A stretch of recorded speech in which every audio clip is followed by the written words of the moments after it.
முதலில் கழக மாவட்ட செயலாளர் அன்பு சகோதரர் விக்னேஷ்க்கு ஒரு அரங்கம் நிறைந்த கைத்தட்டல தரணும். ஒரு நொடி எனக்கு தளபதியவே பார்க்குற மாதிரி ஆயிடுச்சு. Modulation, dialogue delivery.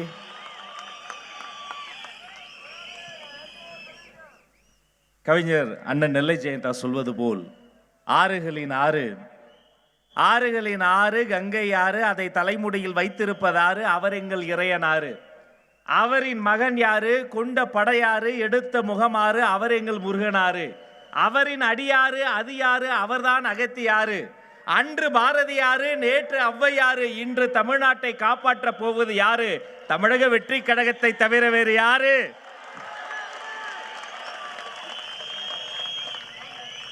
பெரியோர்களே, தாய்மார்களே, நல்லவர்களே, வல்லவர்களே, தம்பிகளே, தக்கைகளே, அம்மாங்களே, அப்பாங்களே, தளபதி நெஞ்சில் குடியிருக்கக்கூடிய சொந்தங்களே, வணக்கம் வணக்கம் வணக்கம்.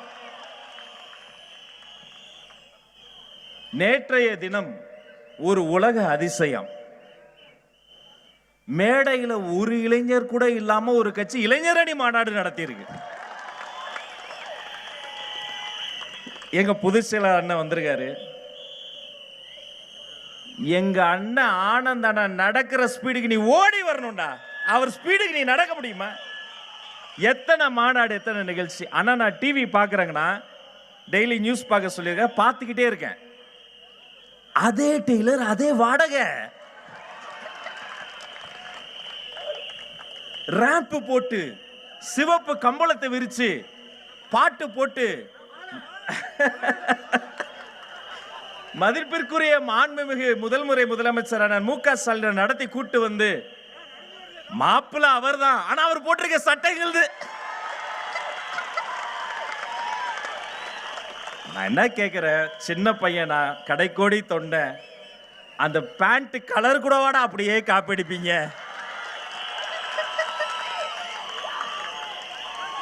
கீழே இருந்து துண்டு எடுத்து வீசி, அந்த துண்டு எடுத்தவர் போட்டு,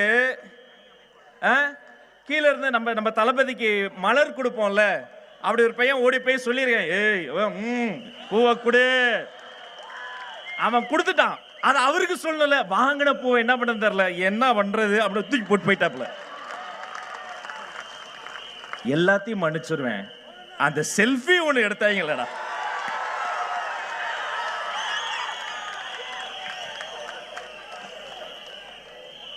சிவப்பு கம்பளத்தில் நடந்து வர்றவங்க எல்லாம் ஜெயிச்சிட முடியாதுங்க.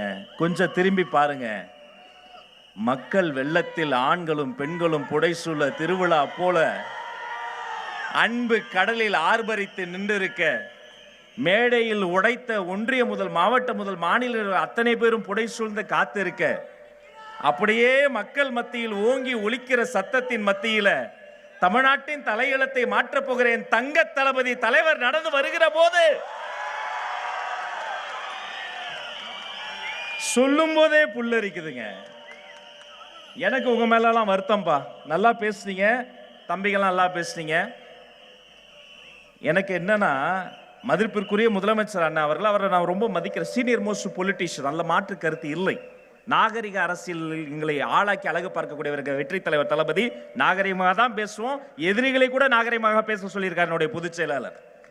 ஆனால் அவரை பற்றி நீங்கள் நிறைய குறைகள் சொல்றீங்க. இப்படி ஒரு விழாக்கு அண்ணன் போயிருக்கார். ஒரு ஆர்வத்தில் ஒரு அம்மா ஓடி வந்து, ஐயா குழந்தைக்கு பேரு வைங்க. அப்படியா, குழந்தையோடைய அப்பா பேர் என்ன? அந்த அம்மா சொல்லுது, ஷேக் அலாவுதீன். ஓ ஜெயக்கடாவா? உலகத்துல ஜெயக்கடான்னு ஒருத்தங்க பேர் வைப்பாங்களாங்க? ஆக ஜெயக்கடாவுடைய குழந்தைக்கு கருணாநிதியின் பேர் வைக்கிறேன். அது பொம்பளை குழந்தை.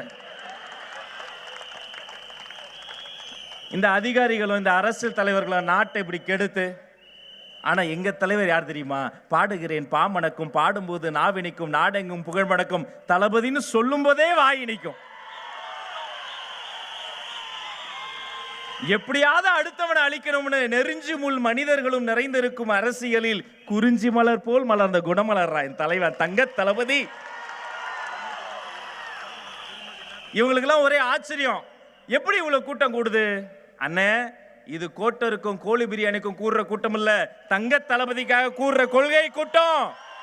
நான் கேட்டேன் ஒரு வாட்டி அண்ணன்ட்ட, ஏன்னா அப்படி? அவர் சொன்னாரு, என்னையா எம்எல்ஏன்ற பதவி நான் ஒரு 5 வருஷம் இருக்குமா, ஆனா தளபதியின் தொண்டன்ற பதவி ஆயுள் முழுக்க இருக்கும், கடைசி மூச்சு வரைக்கும் இருக்கும். இதுதான் டிவிக்கு. இப்ப வர வழியில அடிச்சு பிடிச்சு வரும்போது திரும்ப டிவியில பிரேக்கிங் நியூஸ். நம்ம சேப்பாக்கம் கிரவுண்ட் இருக்குல்லைங்க, ஐபிஎல் நடக்கும்லைங்க, சேப்பாக்கத்தில் விசிலுக்கு தடை. அடப்பாவிகளா, சேப்பாக்கம் மைதானத்தில் விசில் ஊதினால் சேகுவராவுக்கு ஜுரம் வருதான். சேகுவரா இதையெல்லாம் கேட்காம நல்ல வேளை ஃபிடல் காஸ்ட்ரோ செத்து போயிட்டார். அவர் மனசு என்ன பாடுபடும்? விளையாட்டு என்பது மக்கள் கவலைகளை மறந்து உடல் உழைப்பை செலுத்தி சந்தோஷமா இருக்கிற இடம். இத்தனை ஆண்டுகாலமாக சேப்பாக்கம் மைதானத்தில் விசில் சத்தம் ஓங்கி ஒலித்தது. விசிலுக்குனே பாட்டே போட்டாங்க. ஆனா தமிழக வெற்றி கழகத்திற்கு ஒரு சின்னம், விசில் சின்னம் வந்துவிட்டது என்று சொன்னால் தீய சக்தி பயப்படுது, ஊழல் சக்தி பயப்படுது. இது இப்படியே போச்சுன்னா அடுத்து என்ன பண்ணுவாங்க? தற்போது கிடைத்த செய்தி, பேருந்தில் கண்டக்டர் விசில் ஊதக்கூடாது. டிராபிக் போலீஸ் கையில் இருந்து விசிலை புடுங்கு, ஊதாத. நீ என்ன பண்ணாலும் ராஜா, தினந்தோறும் எங்க பார் மகாலட்சுமி மாதிரி உட்கார்ந்துருக்காங்க. என் தாய்மார்கள் காலையில் அந்த மங்களமா பாலை வைக்கும் போது குக்கர் கூட என் விசில் சத்தத்தை சொல்லிதான் அடிக்கும்.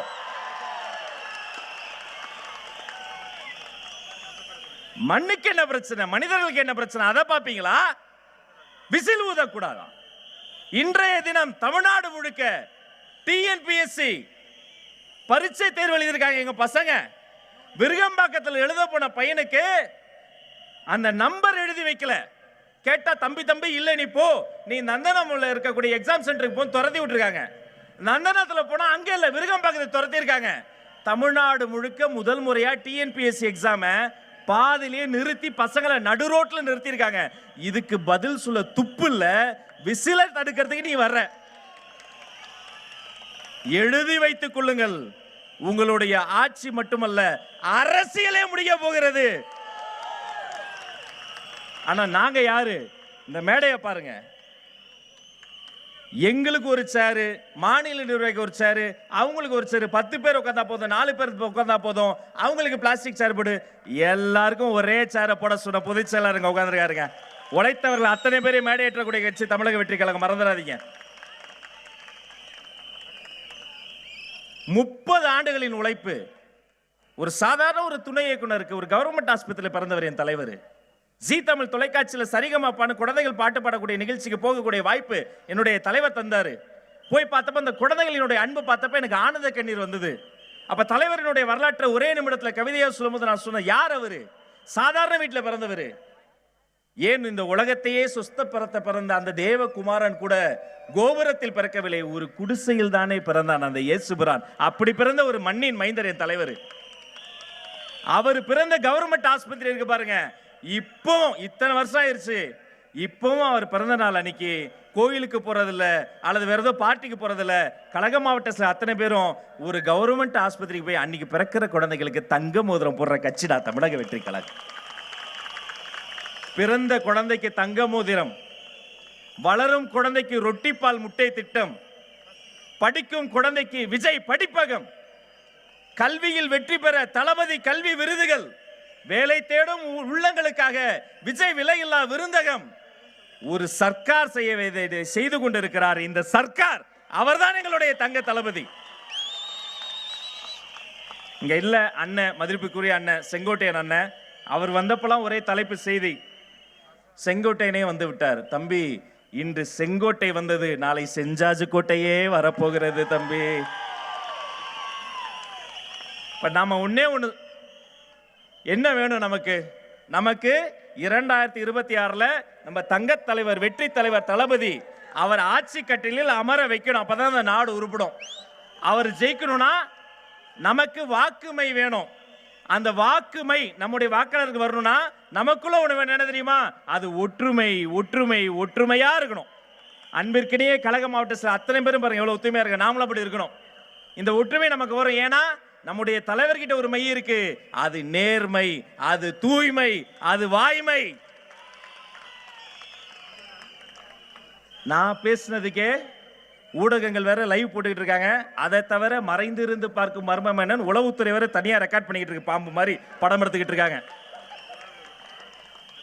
ஆனா எதிரிகளே இன்னைக்கு டிவில லைவ்ல பார்க்க போற தீய சக்திக்கு பிடித்த ஒரு பேச்சாளர் இருக்கார், தேர்தல் மேலாண்மை பொதுச் செயலாளர் அன்பு சகோதரர் ஆதவ் அர்ஜுனா அவர்கள். அரசியலை பேசு, அடித்தட்டு மக்களுக்கான பிரச்சனைகளை பேசு என்று சொன்னால் திரும்ப திரும்ப தமிழக வெற்றி கழகத்தை எள்ளி நகையாடி சிறுமைப்படுத்தி இவர்கள் மேலே ஏறி வந்துவிடக் கூடாது என்று நீ 1000 தடைகள் போட்டாலும் நீ போட்ட தடை கற்களை எல்லாம் படிக்கற்களாக மாற்றி இந்த படை வெல்லும் படை, 2026 கோட்டைக்கு செல்லும் படை. நினைவில் வைத்துக் கொள்ளுங்கள் நண்பர்களே, காலம் குறைவாக இருக்கிறது. இந்த குறுகிய காலத்தில் வெற்றி தலைவர் தங்க தளபதி அவர்கள் கை காட்டக்கூடிய அந்த வேட்பாளர்களை இதே மண்ணில், இந்த கொங்கு மண் இருக்கு பாருங்க, குட்டி குழந்தை கூட ஏனுங்க வாங்க போங்க மரியாதையாக பேசக்கூடிய மண்ணுங்க இந்த கொங்கு மண்ணு. மறுபடியெல்லாம் நெஞ்சம் நிறைந்தது, அவ்வளோ களைப்பு. பேசணும்னு ஆசைப்பட்டு புதுச்செயலாளர்கிட்ட நானே என் தம்பி லயலாமணி கேட்டோம். ஒரு நாள் திருநெல்வேலியில பேச அனுப்புறாரு, ஒரு நாள் திருச்சிக்கு அனுப்புறாரு, ஒரு நாள் மதுரைக்கு அனுப்புறாரு, மதியானம் கிளம்பி கோயம்புத்தூருக்கு வந்துட்டாரு. ரசிச்சு ஓடுறோம். ஆனா இந்த களைப்பெல்லாம் மறந்துடும் எப்ப தெரியுமா? அப்படியே வந்துகிட்டே இருக்கும்போது அப்படி உள்ள நெருங்கும் போது 1 கிலோமீட்டருக்கு அந்தாண்டே அப்படியே அந்த வானத்துல பட்டொலி வீசி தமிழக வெற்றி கழகத்தின் கொடி அப்படி பறக்கும் போது வா வா வா வான்னு கூப்பிடும் போது இந்த கொங்கு மண்டலத்தில் இன்று பட்டொலி வீசி பறக்கிறது தமிழக வெற்றி கழகத்தின் கொடி. இந்த கொடி இந்த கொங்கு மண்டலத்தில் இருந்து கோட்டையில் வெற்றி கொடியாக தங்க தளபதியினுடைய வெற்றி கொடியாக பறக்கும். அது நடக்கும். அன்று புதிய தமிழ்நாடு பிறக்கும் என்று சொல்லி இடம் சாருகிறேன். அத்துணை பேருக்கும் நன்றி. கான்பிடென்டா இருங்க, நல்லதே நடக்கும். நன்றி, வணக்கம்.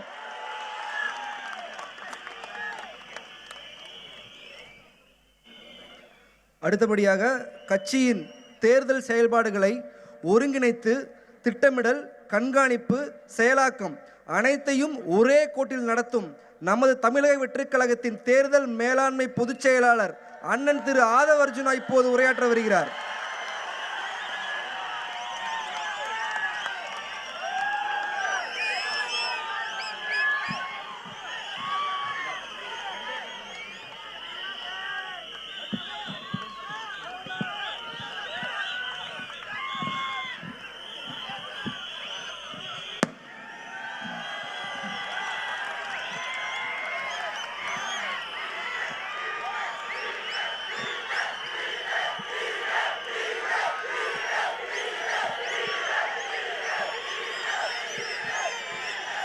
தெய்வத்தால் ஆகாதே நின்னும் முயற்சிதன் மெய்வருத்த கூலி தரும்.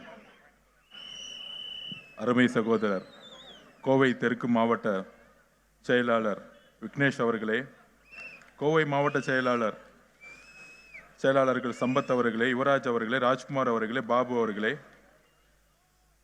துணை பொதுச் செயலாளர்கள் ஸ்ரீதரன் அவர்களே, ராஜ்மோகன் அவர்களே, இங்கு பேசிவிட்டு கோபிச்செட்டிப்பாளையத்தில் மீட்டிங் அட்டன் பண்ணிட்டு இருக்கிற அண்ணன் செங்கோட்டையன் அவர்களே, கழக பொதுச் செயலாளர் அண்ணன் திரு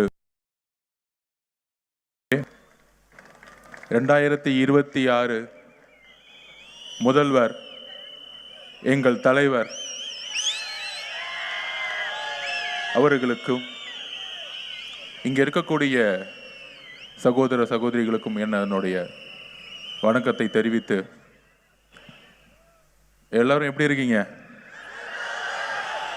உற்சாகமா இருக்கோமா? எலெக்ஷனுக்கு ரெடி ஆயிட்டோமா?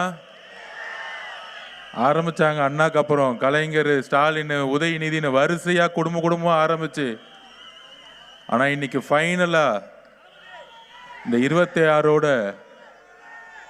திமுக ஒருத்தர் வரணும்ல, எம்ஜிஆருக்கு அப்புறம் எங்க தலைவர் வந்துட்டாரு.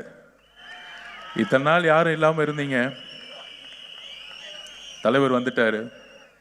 எனக்கு புரியுது அண்ணா, கொஞ்சம் விருதுநகர்ல இருந்து ஆரம்பிங்கண்ணா அப்படின்னு. ஃபர்ஸ்ட் கோயம்புத்தூர்லேருந்து ஆரம்பிப்போம்.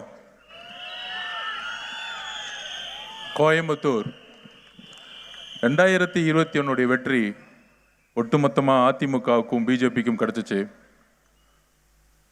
தமிழகத்தில் திமுக ஆட்சி அமைத்து இந்த கோயம்புத்தூர் எப்படி இருக்குன்னா இப்படி ஸ்மார்ட் சிட்டின்னு அப்படி டிக்ளேர் பண்ணாங்க. நம்ம விக்னேஷ் பேசினார் பாருங்க.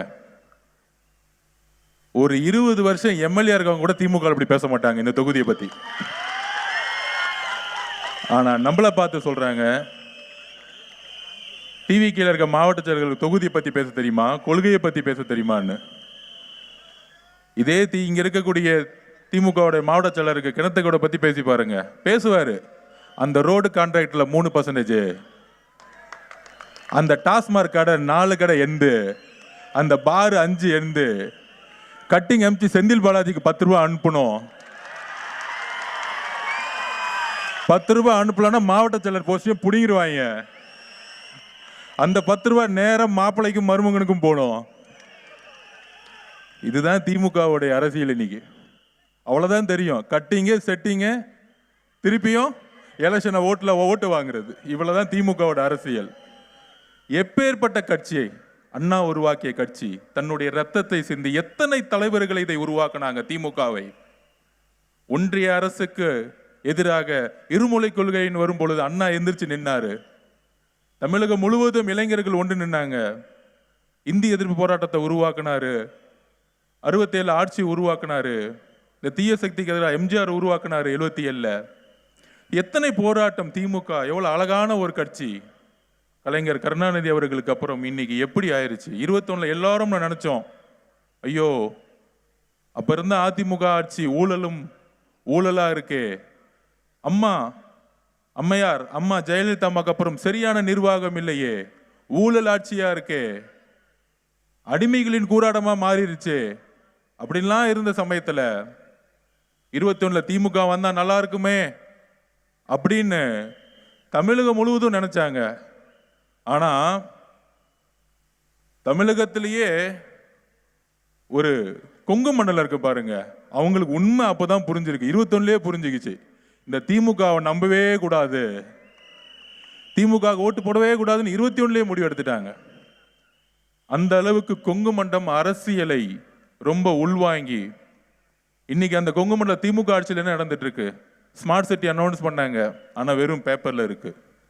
கோயம்புத்தூர் ஃபுல்லா சிறு குறு விவசாயிகள், விசைத்தறி தொழிலாளர்கள், அதுக்கப்புறம் எத்தனை இண்டஸ்ட்ரீஸ் இன்னைக்கு மூடிக்கிட்டு இருக்கு. ஏன் மூடிட்டு இருக்கு? ஜிஎஸ்டினால எல்லாம் மூடுதுன்னா இன்னைக்கு முக்கியமான பிரச்சனை, கிட்டத்தட்ட 34% கரண்ட் விலை ஏற்றிருக்காங்க. எலக்ட்ரிசிட்டி விலை ஏத்தின ஆட்சி எந்த ஆட்சி? இந்த ஆட்சி. ஆனா இதெல்லாம் மறைச்சிட்டு நம்ம கிட்ட ஒண்ணு சொல்லுவாங்க, நீங்கெல்லாம் எனக்கு ஓட்டு போடணும், சிறுபான்மை தோழர்களே எங்களுக்கு நீங்க ஓட்டு போடணும், கிறிஸ்துவ தோழர்களே நீங்க எங்களுக்கு ஓட்டு போடணும், எல்லா சமூகத்தில் இருக்க ஏழை மக்களே, தலித் சகோதரர்களே எங்களுக்கு ஓட்டு போடணும் திமுகவுக்கு அப்படின்னு ஒரு 3 தேர்தலில் வந்து எலெக்ஷன்ல நின்று கேட்டு கேட்டு கேட்டு கேட்டு ஓட்டு போட சொன்னாங்க. ஒரு பெரிய கூட்டணியை உருவாக்கி மக்கள் அதை நம்பி பிஜேபியை தமிழகத்தில் வரக்கூடாதுன்னு சொல்லி ஒரே விஷயம்தான் இவங்களோட அஜெண்டா. அதை சொல்லி சொல்லி சொல்லி சொல்லி 3 தேர்தலில் வெற்றி பெற்றுட்டாங்க. அது 21 முதற்கொண்டு. ஆனால் வந்த பிறகு என்ன நடந்துச்சு நீங்களே சொல்லுங்க. 21 வந்த பிறகு என்ன நிர்வாகம் கொடுத்துட்டு இருக்காங்க? என்ன நிர்வாகம்? இந்த கோயம்புத்தூர் மாவட்டத்தில் என்ன மாற்றம் வந்திருக்கு?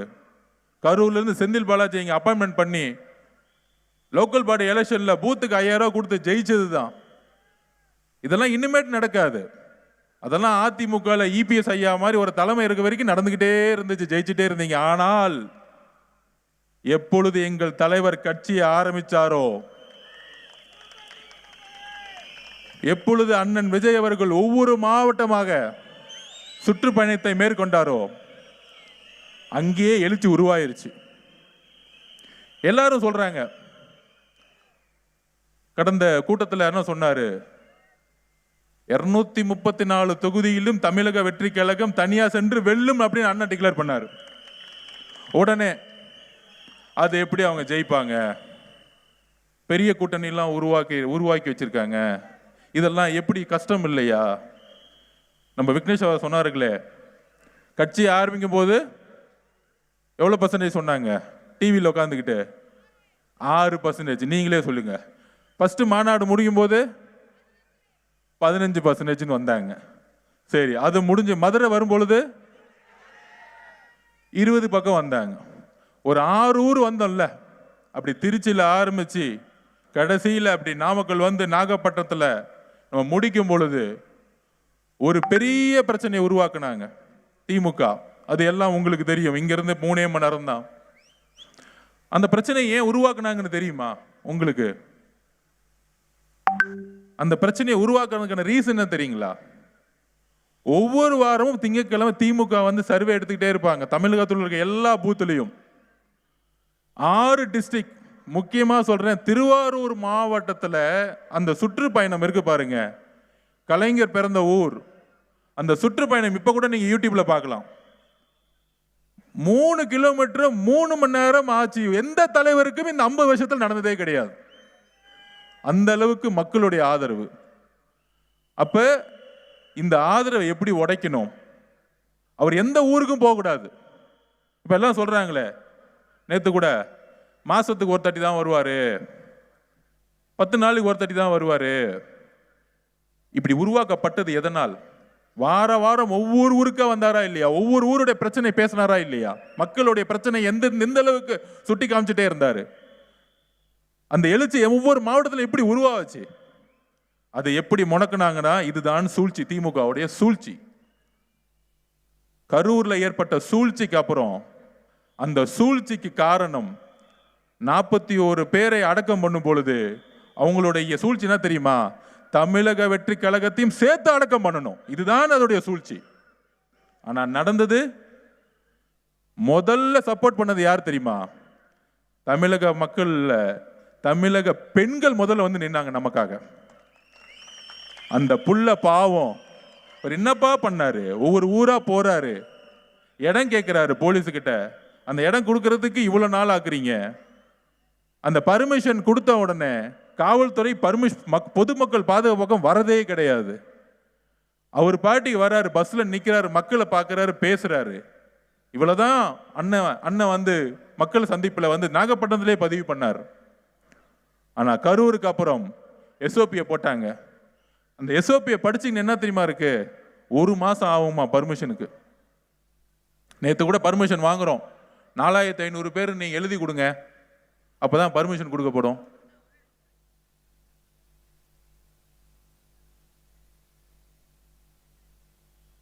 ஓகே, சோ அப்ப அந்த அளவிற்கு ஒரு பிரச்சாரத்தை, எந்த அளவிற்கு ஒரு கட்சியை தமிழக வரலாற்றில் முதல் முறையா முடக்கணும், இது தமிழக மக்கள் முதல் புரிஞ்சுக்கணும்.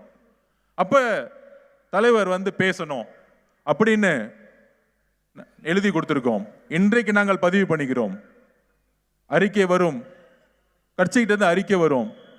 மக்களை வந்து கரெக்டா பாண்டிச்சேரியிலையும் ஈரோட்லையும் எப்படி கூட்டிட்டு வந்தோமோ அதே மாதிரி நம்ம உருவாக்குவோம் இந்த வரக்கூடிய எல்லா கூட்டத்தையும், மக்களுடைய கூட்டத்தையும்.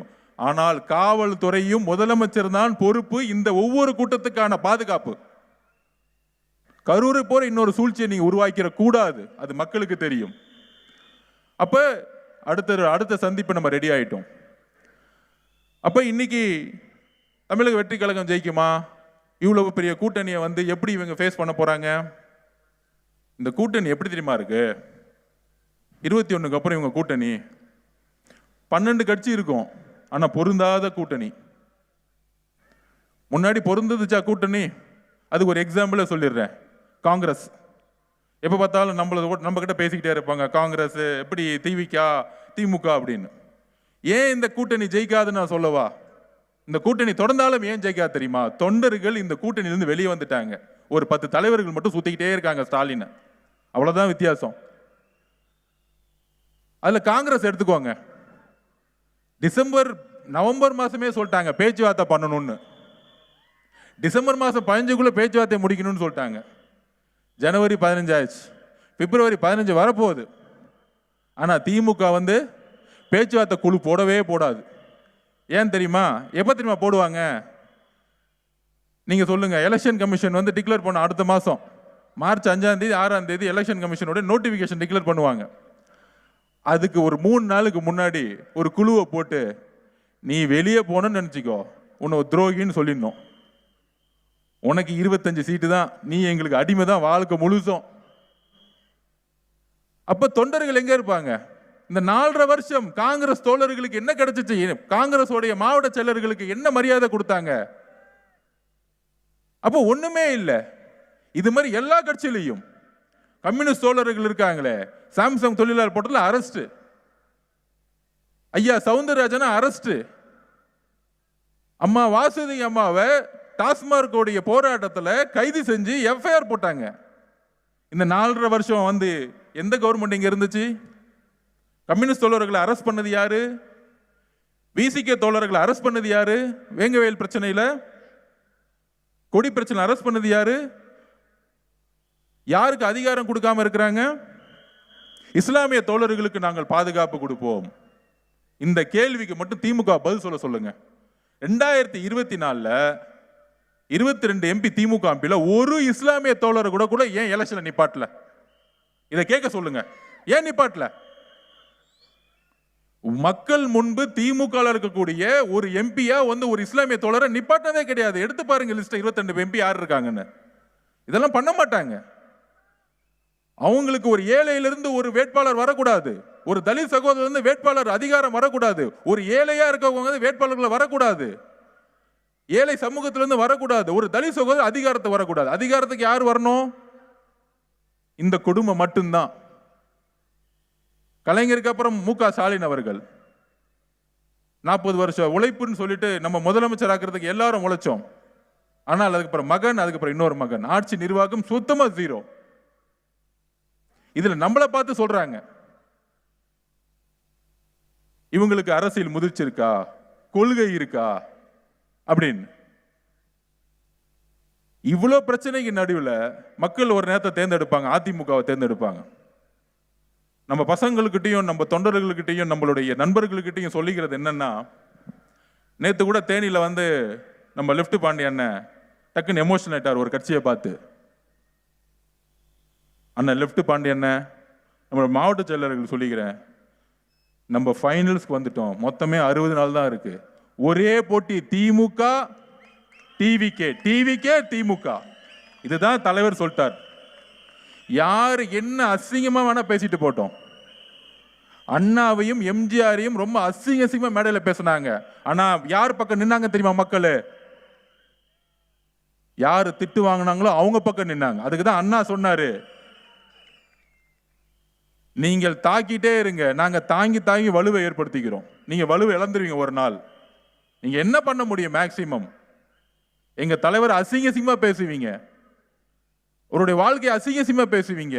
ஆனா தமிழக பெண்கள் ஒட்டுமொத்தமா 100க்கு 100% முதல் முறையில வந்து பூத்துல வந்து ஓட்டு போடுவாங்க அண்ணனுக்காக. அன்னைக்கு தெரியும் உங்களுக்கு தமிழ்நாட்டுடைய வரலாறு மாறும் பொழுது. இன்னுமேட்டு இவங்கெல்லாம் பதில் கொடுக்க வேணாம். நான் லாஸ்ட் டைமே சொன்னேன், அதிமுகலாம் பதில் கொடுக்காதீங்க. தொண்டர்கள் எல்லாம் இங்க ஷிஃப்ட் ஆயிட்டாங்க. டிவிகே ஷிஃப்ட் ஆகி ரொம்ப நாள் ஆச்சு. அவருக்கு உடனே சொன்னவன கோவம் வந்துருச்சு. அண்ணன் வந்து லாஸ்ட் மீட்டிங்ல சொன்னாரு, பாஜக தலைமையிலான கூட்டணி அப்படின்னு வந்து நம்ம தலைவர் சொன்ன உடனே டக்குன்னு கோவம் வந்துருச்சு. அடுத்த நாள் ஐயா இபிஎஸ் அவர்கள் பேட்டி கொடுக்கிறாரு. யார் சொன்னது? அவர் என்ன, யார் அவர்? அவர் நடிகர். ஒரு நடிகருக்கு பின்னாடி வந்து ஒரு ஃபேன்ஸ் கிளப் தான் அவருக்கு இருக்கு. கரூருக்கு அப்புறம் வந்து அவர் தப்பு பண்ணிட்டாரு. இதே இபிஎஸ் ஐயா தான் 6 மாசத்துக்கு முன்னாடி என்ன சொன்னாரு, இந்த பிரச்சனை காலம் எல்லாம் திமுக. ஆனா இப்ப ஏன் சொல்றாரு மாத்தி, நம்ம வந்து அவங்களோட போலையாம். அவர் முதலமைச்சர் ஆகணுமா, நம்ம வந்து உக்காந்துக்கிட்டு அண்ணாந்து பார்த்துட்டு இருக்கணுமா? உங்க நிர்வாகம் சரியில்லை தானே 21ல திமுக வந்துச்சு. நாங்கெல்லாம் அதுக்காக தானே சேர்ந்தோம். மக்கள் எல்லாரும் சேர்ந்து இந்த மாற்றத்தை கொண்டு வந்தாங்க.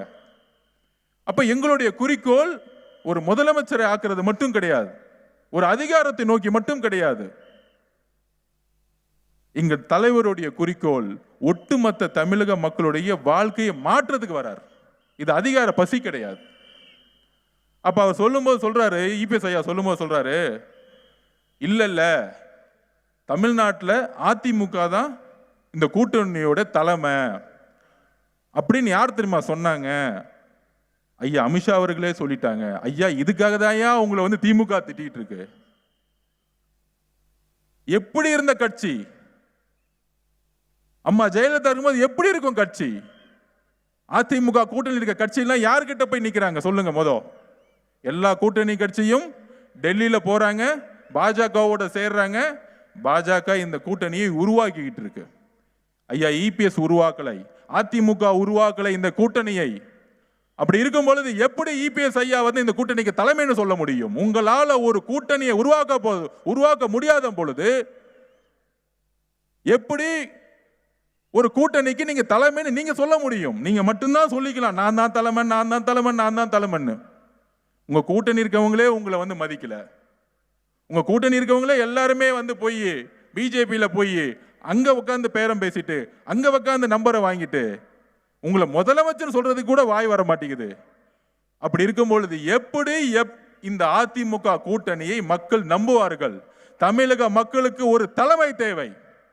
தமிழக மக்களுக்கு எல்லோரும் சமம் நினைக்கக்கூடிய, சமூக நீதியை விரும்பக்கூடிய, மதச்சார்பை விரும்பக்கூடிய ஒரு தலைமை தேவை. அந்த தலைமை தான் எங்களுடைய தலைவர் 2026 ஒரு ஆட்சியை மாற்றுவார். நிறைய பேருக்கு புரியல. இன்னைக்கு உறுதியா சொல்றேன், இன்னைக்கு நமக்கு 30% இருக்கு, 27% கிராஸ் பண்ணிட்டோம்.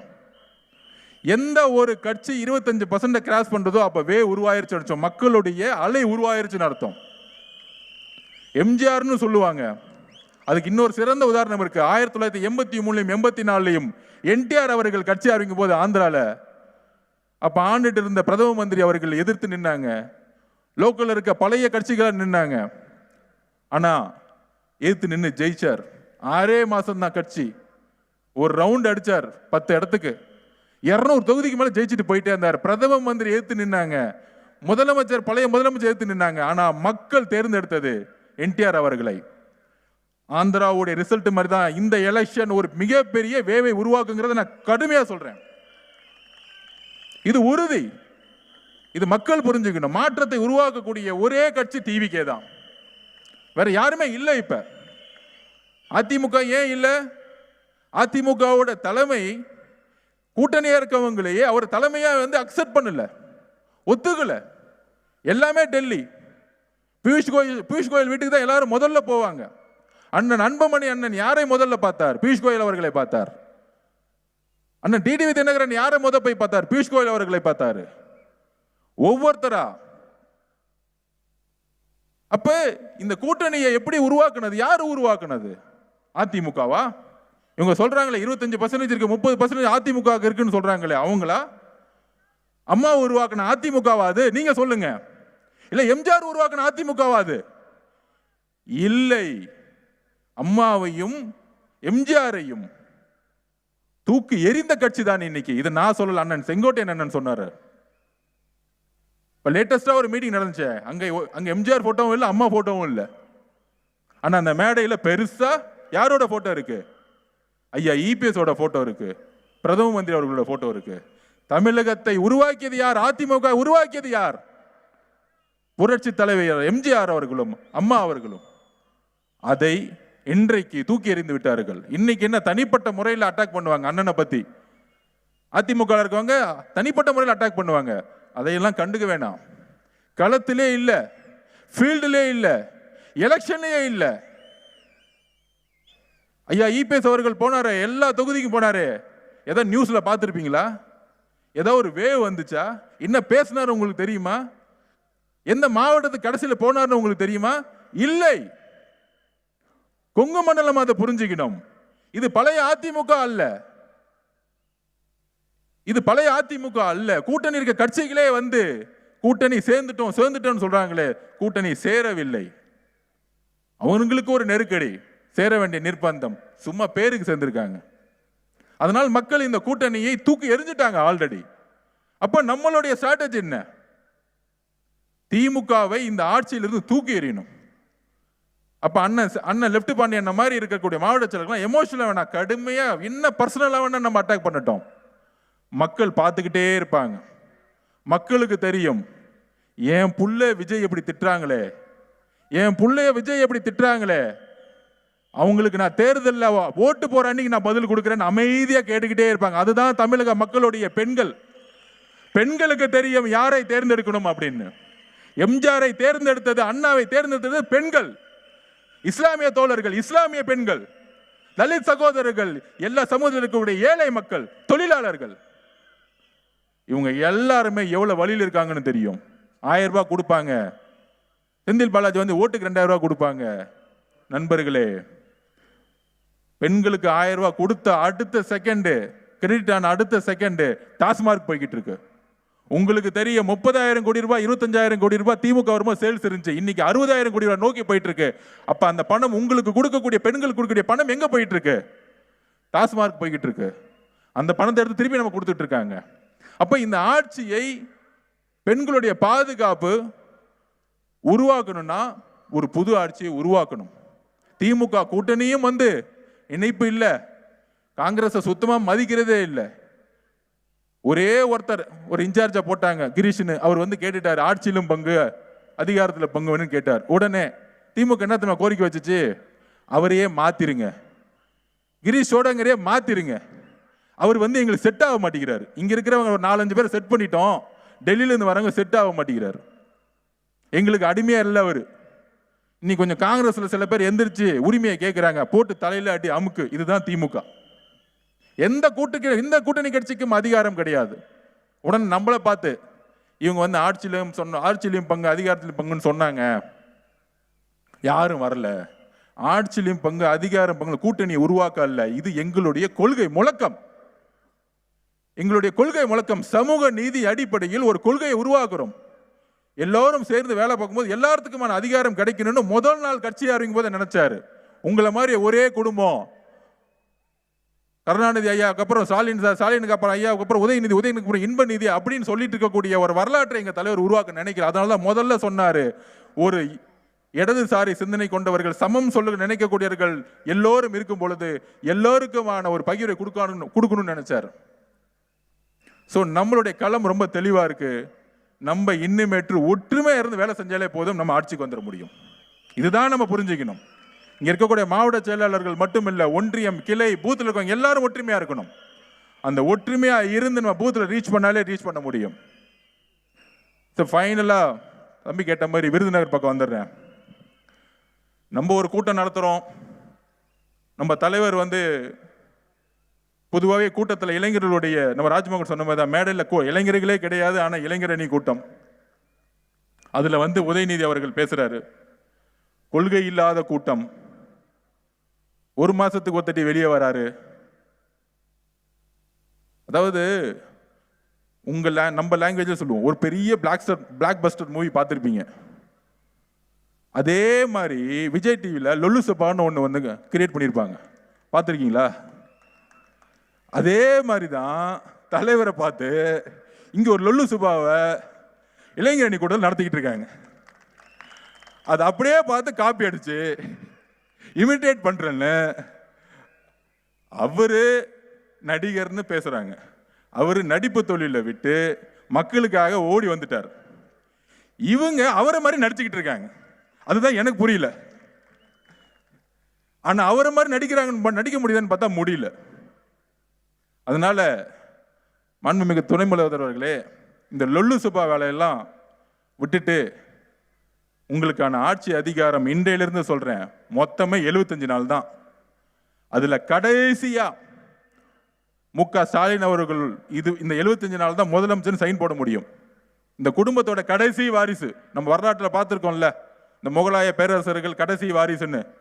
அந்த மாதிரி கருணாநிதி அவர்கள், ஐயா கலைஞர் கருணாநிதிகளுக்கு அப்புறம் ஐயா முதலமைச்சர் ஸ்டாலின் அவர்களுக்கு அப்புறம் கடைசி வாரிசு இந்த குடும்பத்தோடைய ஐயா முதலமைச்சர் மு.க. ஸ்டாலின் அவர்கள். அதுக்கப்புறம் எந்த வாரிசும் இந்த முதலமைச்சர்னு பக்கம் வரவே முடியாது. ஏன்னா திமுக பிரச்சனை. 2வது தாட்டி என்னைக்கு எலெக்ஷன்ல ஜெயிச்சதே கிடையாது திமுக.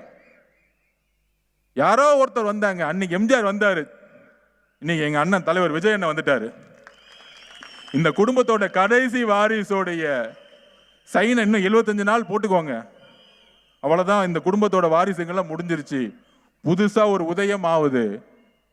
எங்கள் அண்ணன் 26 முதலமைச்சர் ஆவறதையும் எங்களுடைய கழக தோழர்கள் அமைச்சர் ஆவறதையும் யாராலும் தடுத்து நிப்பாட்ட முடியாத இங்க பதிவு செய்து நம்ம விக்னேஷ் அவர்கள் சொன்னாரு, குப்பை பிரச்சனை இருக்கு, எந்த பிரச்சனை இருக்குன்னு கவலைப்படாதீங்க. அண்ணன் முதலமைச்சர் ஆன உடனே இதே கிணத்து கிடத்துக்கு வருவாரு, எல்லா பிரச்சனையும் சரி செய்வாரு. ஒட்டுமொத்த கோயம்புத்தூர் மக்களுக்கான உண்மையான ஸ்மார்ட் சிட்டியை அவர் உருவாக்குவார் என்பதை தெரிவித்து, இந்த வாய்ப்பு கொடுத்த இந்த மாவட்டத்துக்கு நன்றி தெரிவித்து, அண்ணன் ஆனந்தவன் அவர்களுக்கும் நன்றி தெரிவித்து விடைபெறுகிறேன். தனக்கு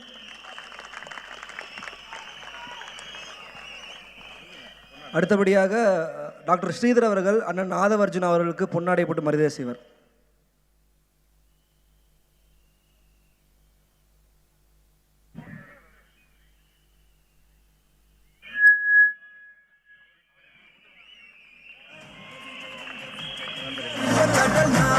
தானே மன்னர்களே உனக்கு கட்ட வரனா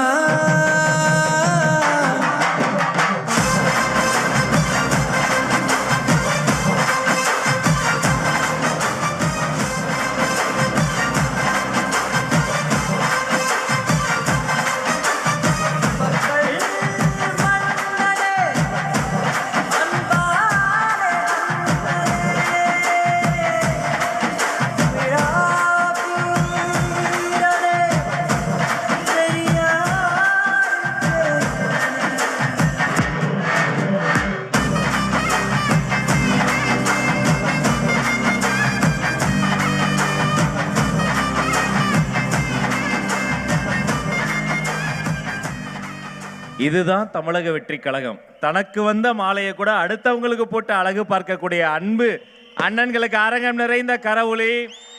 ஆவலோடு எதிர்பார்த்து காத்திருந்த நேரம்.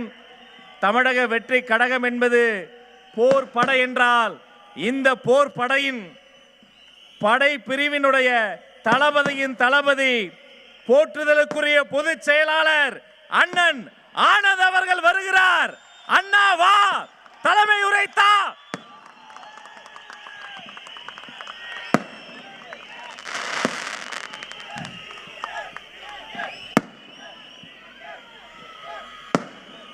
மதிப்புக்கும் மரியாதைக்குரிய தேர்தல் மேலாண்மை பொதுச் செயலாளர் சகோதரர் ஆதவ அர்ஜுன் மற்றும் முன்னாள் சட்டமன்ற உறுப்பினர் அண்ணன் ஸ்ரீதர்,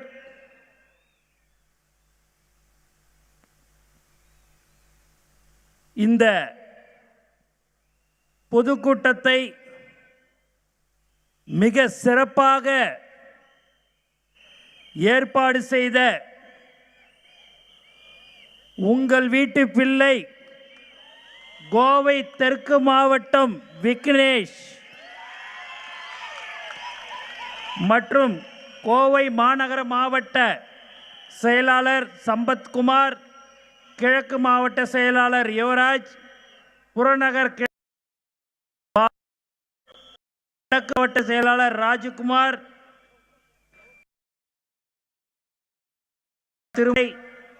திருப்பூர் வடக்கு மாவட்ட செயலாளர் யுவராஜ் மற்றும் சகோதரர் ஜெகதீஷ் பாண்டியன், மௌனல்லா மற்றும் இங்கு ரொம்ப அருமையாக பேசிய அண்ணன் ராஜமோகன், மாவட்ட கழக நிர்வாகிகள் அருட்பாண்டியன், சதீஷ்குமார், கருப்புசாமி, ரஞ்சித்குமார், தமிழரசன், கிரிஷ், பாலாஜி, மோகன், சுஜித்குமார், விமல், செல்வி கார்த்திகா, விக்கி, திருமதி லைலா, அரவிந்த், அஞ்சலி, மகேஸ்வரி, வருண், அருண் ஈஸ்வர், கழக ஒன்றிய செயலாளர்கள் கல்லாபுரம் பழனிசாமி, செட்டிபாளையம் சிவா, தொண்டாமுத்தூர் தளபதி, முருகேஷ் நாகராஜ், சுரேஷ், ஜெகதீஷ், வெங்கடேஷ், மணிகண்டன், கார்த்திக், ஆனந்த், மாவட்ட அணி அமைப்பாளர் திருமதி தீபா, சேதுபதி, ரேணுகா, செம்மொழி, செந்தில், பிரகாஷ், மோகன், கார்த்திக் பாபு, தீபன் பாலாஜ், ரங்கராஜன், தர்மராஜ், நகர செயலாளர் ராம்குமார், அக்குபாய் தங்கராஜ், ராம்ராஜ், யூனிஷ், நவீன், வினோத், ஆண்ட்ரஸ். கழக பகுதி செயலாளர்கள் கபீர் ரகுராமன், அனீஷ், விக்னேஷ், மோகன் விஷ்ணு, செல்வராஜ். பேரூராட்சி நிர்வாகிகள் தினேஷ், கார்த்திக், ராஜாராம், சசி, அருண், சபரி, குணா, அசார், ஈஸ்வரன்.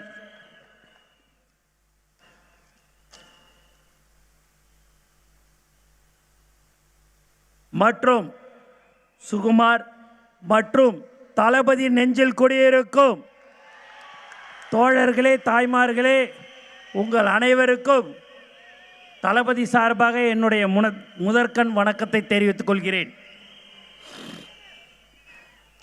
விக்னேஷ் என்றது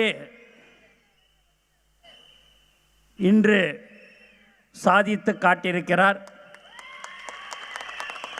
விக்னேஷன் நான் கூப்பிடவே மாட்டேன், எப்பயுமே விக்கின்னு தான் நான் கூப்பிடுவேன். விக்கியை நான் கேட்டேன், இன்னும் உன் பேர் விக்கின்னு சொன்னால் தெரியாதா, விக்னேஷன் தான் சொல்லணுமான்னு. நீங்கள் எதை ஒன்றாலும் சொல்லுங்கண்ணே, விக்னேஷன் இல்லை, தலைவர் கொடுத்தது தானே இந்த எல்லாமே. எனக்கு எந்த பேரை சொன்னாலும் சரி என்னுடைய தொகுதி மக்களுக்கு தெரியும் என்று சொன்னார். தொகுதியில் பல்வேறு பிரச்சனைகளை சொன்னார். தேர்தல் மேலாண்மை பொதுச் செயலாளர் சொன்னார், தலைவர் முதலமைச்சர் ஆனவுடன் அந்த பிரச்சனைகளை அனைத்தும் தீர்த்து வைக்கப்படும் என்று சொன்னார். அது இன்னும் 70-75 நாட்களில் அந்த பிரச்சனைகளெல்லாம் கண்டிப்பாக தீர்த்து வைக்கப்படுவார் என்பதில் எந்தவித சந்தேகமும் இல்லை. இந்திய வரலாற்றிலேயே 1.5 மணி நேரம் 2 மணி நேரத்தில் ஒரு 10,000 அப்ளிகேஷன் விருப்ப மனுக்கு வாங்கினார்கள் என்று சொன்னால் அது தமிழக வெற்றி கழகத்தில் மட்டும்தான். விருப்ப மனு வாங்கிறதுக்கே இப்படின்னா நீங்கள் பார்த்தீங்கன்னா எந்த கட்சியிலையும் இது நடக்காது. வயசானவங்களை வர வேணாம், குழந்தைங்களை இட்டுக்குன்னு வர வேணாம், கர்ப்பிணி பெண்கள் வர வேணாம், பனையூர் அலுவலகத்துக்கு வேற வேணாம், நாங்கள் ஆன்லைன்லேயே விருப்ப மனு கொடுத்துட்றோன்னு சொல்கிற ஒரே கட்சி எது என்றால் அது தமிழக வெற்றி கழகம் மட்டும்தான். மற்றவங்க எல்லாரும் வாங்க வாங்க வாங்கன்னு கூப்பிடுவாங்க. ஆனால் ஏன் இதெல்லாம் நடக்கிறது என்று சொன்னால் தலைவர் மீது வைத்திருக்கத்தின் பாசத்தின் காரணமாக, அன்பின் காரணமாக இதையெல்லாம் நடந்து கொண்டிருக்கிறது. மக்கள் நம்பிக்கை வைத்திருக்கிறார்கள். 2 கட்சியை எல்லாத்தையும் பார்த்துட்டாங்க. ஒரு உன்னதமான ஒரு தலைவர், இளம் தலைவர் யார் என்று சொன்னால் அவர்தான் நம் தலைவர் தளபதி என்பது இந்த நேரத்தில் நான் தெரிவித்துக் கொள்கிறேன். கோவை மாவட்டம் சிறுவாணி நீருக்கு தனி சுவை உண்டு. அதேபோல் இந்த மண்ணின் அரசியலுக்கு எப்போதும் ஒரு தனி சக்தி உண்டு. அந்த சக்தியை இன்னும் பலமாக்கத்தான் கோட்டையை நோக்கி புறப்பட்டிருக்கிறார் தமிழகத்தின் முதன்மை சக்தி நம் தலைவர் தளபதி. அரசியல் என்பது சிலருக்கு பிழைப்பு, ஆனால் நம் தலைவருக்கோ அது ஒரு பொறுப்பு. மற்றவர்கள் அடுத்த தேர்தலுக்காக களம் இறங்குவார்கள், ஆனால் நாம் அடுத்த தலைமுறைக்காகத்தான் களம் இறங்குகிறோம். இன்று கூடியிருக்கும் இந்த மக்கள் எழுச்சியின் தலையெழுத்தை மாற்றப்போகும் புரட்சி. வெறும் கையை வீசிக்கொண்டு வாக்கு கேட்க வரவில்லை. கடந்த 30-32 ஆண்டுகளாக பல்வேறு நலத்திட்ட உதவிகளும் மக்களுக்கு சேவையாற்றி விட்டுத்தான் இன்று மக்களிடம் நேரடியாக தலைவர் தளபதி அவர்கள் ஓட்டு கேட்க வருகிறார். அது மட்டுமல்லாமல் கொரோனா காலத்தில் நாமக்கல் மாவட்டத்தில் ஒரு சகோதரிக்கு உடல்நிலை சரியில்லை, அவங்களுடைய கணவருக்கு. எப்படியோ அவங்க அந்த நாமக்கல்லில் பார்க்க முடியாது, நீங்கள் கோயம்புத்தூருக்கு பெரிய ஹாஸ்பிட்டலுக்கு இட்டுன்னு போய்ட்டுன்னு சொல்லி இங்கே அனுப்பி வச்சுட்டாங்க. அப்போ பார்த்தீங்கன்னா அவங்க இந்த கணவருக்கு, அந்த சகோதரியுடைய கணவருக்கு ஆப்ரேஷன் பண்ணணும் காலையில் 7 மணிக்கோ 8 மணிக்குள்ளார. அதுக்கு 15-16 பாட்டில் ரத்தம் தேவைப்படுது. அதனால் அதுக்கு நீங்கள் ஏற்பாடு செய்தால் மட்டும்தான் நாங்கள் ஆப்ரேஷன் பண்ணணும்னு சொன்னாங்க. அப்போது அவங்களுடைய மாமா, மச்சான், அண்ணன், தங்கச்சி எல்லாருக்கிட்டையும் அவங்க கேட்கும்போது, எப்படி பாஸ் போட்டுன்னு வரணும், வண்டி இல்லை, பெட்ரோல் போட்டுன்னு வர முடியாது, நாங்கள் எப்படி வர்றதுன்னு அவங்க தவித்து கொண்டிருந்தார்கள். அப்போ நாமக்கல் மாவட்ட தலைவர் அவர்கள் என்னிடம் அதை சொன்னார்கள். நான் உடனே இங்கே இருக்க மாவட்ட செயலாளர், மாவட்ட தலைவர்களிடம் கோயம்புத்தூரில் சொன்னேன். சொல்லி 1 மணி நேரத்தில் 15 பேர் 16 பேர் ரத்தம் கொடுத்த ஒரு கட்சி தான் தமிழக வெற்றி கழகம். அதுவும் இந்த மண்ணின் மைந்தர்கள் என்பதை இந்த நேரத்தில் நான் தெரிவிச்சுக்கிறேன். அப்போ கொரோனாவில் வீட்டில் சும்மா தானே இருப்போம். அப்போ உடனே அந்த 16-17 பேருக்கும் எல்லாருடைய ஃபோன் நம்பரையும் வாங்கி நான் ஃபோனில் பேசும்போது, ஆனால் எங்கள் வீட்டில் கூட எல்லாருமே சொன்னாங்க, நீ இந்த நேரத்தில் ஹாஸ்பிட்டலுக்கு போகிற, எதையாவது நீ கொரோனாவை பிடிச்சின்னு வந்துடாத அப்படின்னுட்டு சொன்னாங்கண்ணே. கண்டிப்பாக கொரோனா எங்களை பிடிக்காது. ஏன்னா எங்கள் தலைவர் எங்களை நல்ல வழியில் தான் நடத்தி கொண்டிருக்கிறார். அவருடைய ஒரு சகோதரியுடைய கணவரை உயிரை பிழைக்க வைப்பதற்கு நான் ரத்தம் கொடுத்துட்டு நான் வருகிறேன் அம்மான்னு என்று சொல்லிவிட்டு நான் வந்தேனே. அதனால் எங்கள் வீட்லேயும் எங்களை அனுப்பி வச்சாங்கன்னு என்று சொன்னார்கள். அந்த பெருமை இந்த கோவை மாவட்டத்தை சேர்ந்த சகோதரர்களுக்கு இருக்கிறது. உண்மையாகவே அதை நான் இந்த நேரத்தில் நான் பெருமையாகவும் அவர்களுக்கு இந்த நேரத்தில் நான் மீண்டும் நான் நன்றியை தெரிவித்துக் கொள்கிறேன். அந்த நேரத்தில் ரத்தம் கொடுத்து ஒரு உயிரை காபந்து பண்ண ஒரே கட்சி தமிழக வெற்றி கழகம் மட்டும்தான். கோவை மண்டலம் என்பது கோட்டையின் சாவி போன்றது. அந்த சாவியை சரியான தலைமையிடம் ஒப்படைக்க வேண்டிய நேரம் வந்துவிட்டது. யார் யாரெல்லாம் ஒரே முகவரியாக தேடிக்கொண்டிருப்பார்கள், அந்த முகவரி எதிர்கட்சியாக இருந்தாலும் சரி, ஆளுங்கட்சிக்காக இருந்தாலும் சரி, அந்த முகவரி நம்மளுடைய தமிழக வெற்றி கழகம் மட்டும்தான்.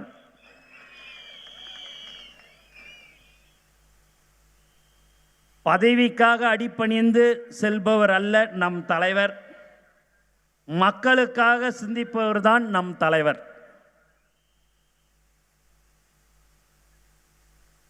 நான் தான் ஒரு பெரிய தலைவருடைய ரசிகர், தொண்டை அப்படின்னு நான் பெருமையாக நினச்சிருந்தேன்.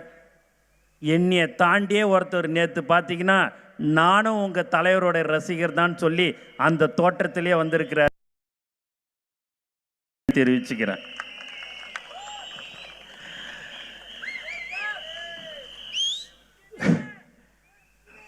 உண்மையாகவே மதியானம் 3 மணிக்கே இந்த கூட்டம் ஆரம்பிக்கப்படும் என்று சொன்னாங்க. கொஞ்சம் ஃப்ளைட்டு கொஞ்சம் லேட் ஆகிடுச்சு.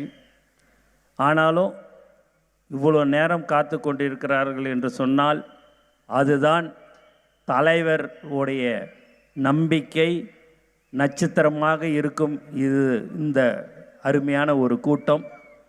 வரும் இடமெல்லாம் மிக சிறப்பான வரவேற்பு. எங்கே பார்த்தாலும் எல்லாம் கொடியெல்லாம் பறந்துருக்குது. அது எங்களுக்காக அல்ல, இது முழுக்க முழுக்க தலைவர் தளபதிக்காகத்தான் என்பதை இந்த நேரத்தில் நான் தெரிவித்துக் கொள்கிறேன். மேலும் நான் பல்வேறு இடங்களில் சொல்லியிருக்கிறேன். எல்லா இடத்துலையும் ஒரே இடத்துல எல்லா கொடியும் பறக்குது. அதில் நம்ம கொடி ஒரு 2 அடி ஹைட்டில் பறக்குது. பறக்கும்போது எல்லா கட்சிக்காரங்களும் சேர்ந்து அது எப்படி எல்லா கொடியும் ஒரே சமமாக இருக்கும்போது இவங்க கொடி மட்டும் 2 அடி இருக்கலாம், அதை எப்படியாவது எடுக்கணும்னு சொல்லி எல்லாரும் ஒரு 40-50 பேர் ஒன்று கூடினார்கள். அப்போது போலீஸ்லாம் அங்கே வந்துட்டாங்க. நம்மளுடைய சகோதரர்கள் 2 பேர் சின்ன வயசு சேர்ந்த சகோதரர்கள் மோட்டர் சைக்கிளில் வந்து நின்ன உடனே அந்த காவல்துறை அவங்க 2 பேரையும் முதல்ல நீங்கள் போங்க போங்கன்னு சொன்னாங்க. சொல்லும்போது மற்றவங்க எல்லா கட்சிக்காரங்களாம் கேட்டாங்க, என்னங்க தம்மா பசங்க 2 பேர் வந்தானுங்க, அவனுங்களை போன்ற நாங்கள் 1 மணி நேரமாக இங்கே நின்றுன்னு இருக்கிறோன்னு. அப்படி இல்லைப்பா, நீங்கள் எல்லாரும் ஒன்று சேர்ந்து இருக்கிறது 40-50 பேர். அந்த 2 பேரை நான் ஏதாவது இன்னான்னு இப்படி தொட்டேன்னா 1000 பேர் வந்து நிற்பாங்கப்பா. அதனால தான்ப்பா நான் அவங்கள போன்னு சொல்லிட்டேன். ஏன்னா என்னுடைய மேலதிகாரிக்கு நான் பதில் சொல்ல முடியாதுன்னு சொன்னாங்க. ஏன் இதெல்லாம் சொல்கிறேன் அப்படின்னா, உங்களுக்காக எப்போதும் ஒரு பிரச்சனை என்று சொன்னால் தமிழக வெற்றி கழகம் உங்களோடு எப்போதும் இருக்கும் என்பதை இந்த நேரத்தில் நாங்கள் தெரிவித்துக் கொள்கிறோம். அதனால் அந்த கூட்டணி இந்த கூட்டணி 10 பேர் இருக்கிறாங்க 15 பேர் இருக்கிறாங்கன்னெல்லாம் நீங்கள் கவலைப்பட வேணாம். சிங்கிளாக நீங்கள் தனியாக போய் நம்ம தலைவருடைய அந்த சின்னமான விசில் சின்னத்தோட நம்மளுடைய துண்டை ஷால்வையை போட்டுக்கின்னு நின்னீங்க அப்படின்னா 500 பேருக்கு நீங்கள் சமம் என்பதை இங்கே நான் தெரிவித்துக் கொள்கிறேன். அதனால் எதை பற்றியும் யாரை பற்றியும் நீங்கள் கவலைப்படக்கூடாது.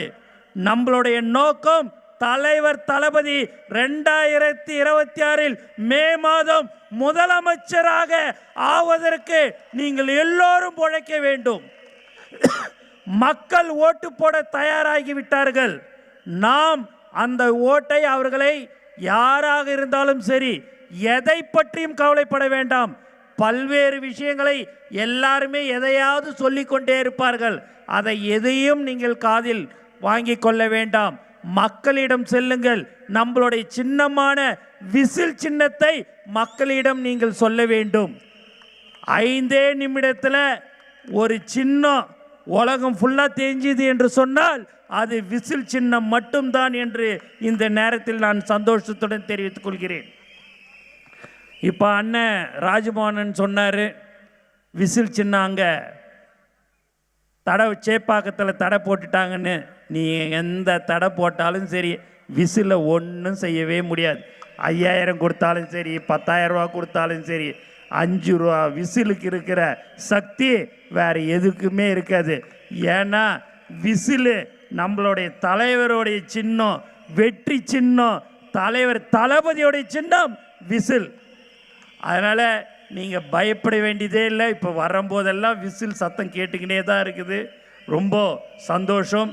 இங்கே வழக்கறிஞர்கள்லாம் வந்திருக்கிறீங்கன்னு நினைக்கிறேன். அந்த கோர்ட்டோட பாதுகாப்பாக நாங்கள் டாக்டர் இதெல்லாம் தான் பார்க்கணுன்னு பார்த்தீங்கன்னா நீங்கள் இங்கே வழக்கறிஞரும் வந்திருக்கிறீங்க. உங்களுக்கும் இந்த நேரத்தில் நான் மனமார்ந்த வாழ்த்துக்களையும் நான் நன்றியும் தெரிவிச்சுக்கிறேன். சகோதரிகளே, இங்கே இருக்கும் இளைஞர்கள் எப்போதும் உங்களுக்கு உறுதுணையாக இருப்பார்கள். இன்னும் 70-75 நாட்களுக்கு கழித்து உங்களுக்கு நாங்கள் பாதுகாப்பாக இருப்போம் என்பதில் எந்தவித சந்தேகமும் இல்லை. ஆகவே கோவை மாவட்டத்தில் இந்த மாதிரியான ஒரு மிக சிறப்பாக இந்த விக்னேஷ் அவர்கள் இப்படியும் பேசுவாரான்னு உண்மையாக நான் நினச்சேன். பயங்கரமாக ராஜ்மோகன் அண்ணன் பிரம்மாண்டமாக பேசுவார். தீய சக்தியை பற்றி நம்ம சொல்லவே வேண்டியதில்லை. அதை நம்ம தேர்தல் மேலாண்மை பொதுச்செயலாளர் ரொம்ப அருமையாக அதை பற்றி பயங்கரமாக பேசுவார். ஆனால் விக்கி இப்படி பேசுவாரான்னுட்டு நான் எதிர்பார்க்கல. விக்னேஷ் ரொம்ப உண்மையாகவே அவருடைய பேச்சை நான் ரொம்ப ரசித்தேன். அண்ணன் கேஎஸ் அண்ணனும் நன்றாக பேசிவிட்டு அவருக்கு ஒரு கூட்டம் இருக்குதுன்னு அவரும் போனாங்க. நாங்கள் எல்லோரும் ஒரு குடும்பம், நம் எல்லோரும் ஒரு குடும்பம், தளபதி குடும்பம். ஆகவே நீங்கள் எல்லோரும் 2026 நம்மளுடைய கோயம்புத்தூரில் இருக்கிற அனைத்து சட்டமன்ற தொகுதியிலும் தமிழக வெற்றி கழகத்தின் கோட்டையாக இருக்கும் என்பதில் எந்தவித சந்தேகமும் இல்லை. குறிப்பாக கொங்கு மண்டலம் என்று சொல்வார்கள். அந்த கொங்கு மண்டலம் இருக்கிற அனைத்து தொகுதியிலையும் நம்மளுடைய கோட்டையாக தமிழக வெற்றி கழகம் இருக்கும் என்பதிலையும் சந்தேகமில்லை. ஆகவே நீங்கள் எல்லோரும் ஒற்றுமையாக இருந்து தலைவர் தளபதி அவர்களை நாம் 2026 முதலமைச்சராக அமர்வதற்குண்டான அனைத்து உழைப்பையும் நாம் கொடுக்க வேண்டும்.